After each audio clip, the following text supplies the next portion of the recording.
PEAR, which is pro-equity, anti-racism, for me, what it means is creating a work environment where everyone has opportunity to be heard, to be seen, to contribute.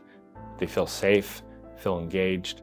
It is imperative that we be a just and fair employer. Ultimately, we're a people agency. We serve people every day in the work that we do. PEAR work was initiated by the Executive Order 2204, and it's not just for the Department of Correction. I know we're the only state so far that's actually doing this work, and I like for us to be able to be very successful in this so we can be the example for other states to follow. I've heard Governor Inslee say several times, Washington is a great place to work, it's a great place to live, and it's a great place to do business. But it isn't a great place for everyone yet. So the agency's first PEAR strategic plan was submitted to the Office of Equity September 1st, 2022. And it's the first of hopefully many that will be submitted annually to the Office of Equity, speaking to the work that we will be doing. We don't want to just talk, we want to have action items that actually show that things are improving. Our first PEAR team is a bunch of individuals that are very dedicated and very passionate. This has come across from day one in my involvement in the team. It's a multidisciplinary team that ranges from all the way up to the secretary's involvement, line staff who work with our incarcerated folks every day, as well as some formerly incarcerated folks. It's going to continue to grow. The team that I see, the people that are on this team that I see already are amazing.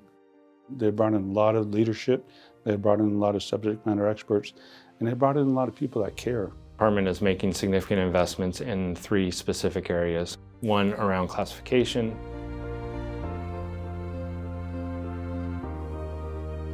the other around discipline,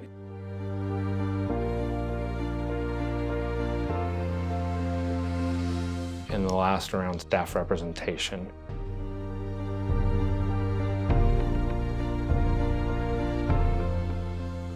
In each of those areas, staff are charged with looking at foundational elements as to what we ought to be paying attention to, what we can measure, but where we can really move the needle in and around establishing equitable practices, good policy and practices.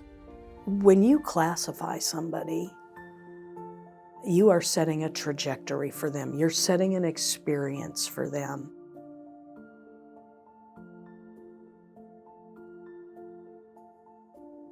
Our research and data analytics team did a beautiful job of pointing out disproportionality among Black, Indigenous, people of color.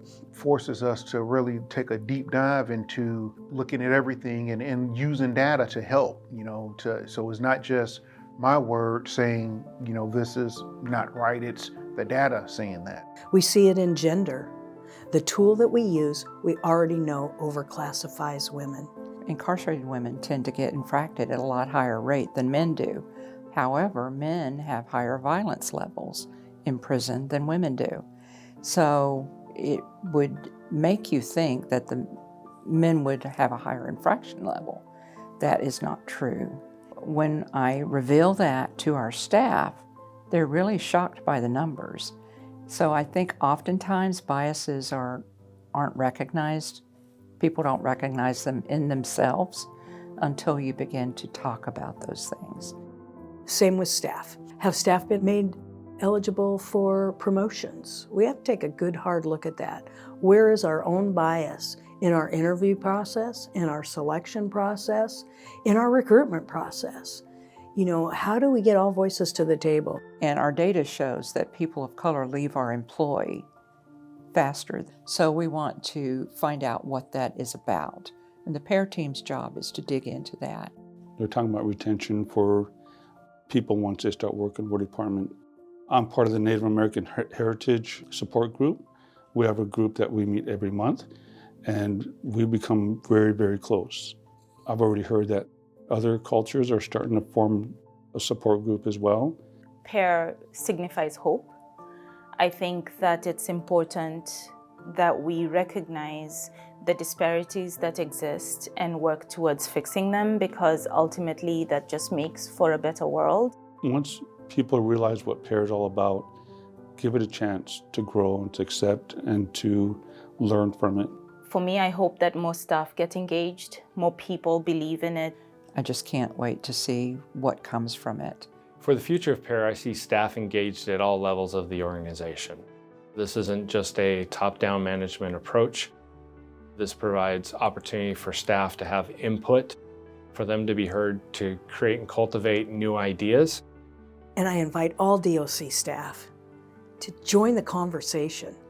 Our beliefs, the way we think about things can have an impact on people. And taking that in a direction that's equitable and just, that's the right vision and that's the right mission, not just for DOC, but for the state of Washington.